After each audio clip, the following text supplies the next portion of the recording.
अड़ुआर पड़गले Tata power grievance cell chairman Banibhusan Mahanty कागजपत्र तनखी नक भड़ाटिया विद्युत संजोग देथिले अनुमति।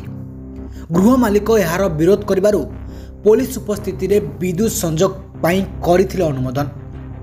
खंडगिरी थाना जागमरा अंचलर उक्त घटना को नहीं सेतेबेले खबर प्रसारण आमे करिथिलो, तेबे आमको मध्य मानहानि मकदमा करिवार धमक मिलिथिला। बिक्री पाई चुक्तिनामार फरजी कागज देखाई 3 महला घर माड़ी बसिछंती जने पुलिस बाबूंको स्त्री। एपरिक सही कागज को आधार करी बेआईन विद्युत संजोग मध्य कराई नैछंती। हेले एबे सामना को आसीछि सबु सत। खंडगिरी उपनिबंधक से चुक्तिनामा को खारज कर दैछंती। एबे कौन करिवे बाणीभूषण, केउ आधार रे भड़ाटिया को देथिले अनुमति? एपरिक से घटना नहीं तांको नाम रे नयापल्ली थाना रे मामला रुजु होइछि। ब्यूरो रिपोर्ट, खबर टुडे न्यूज।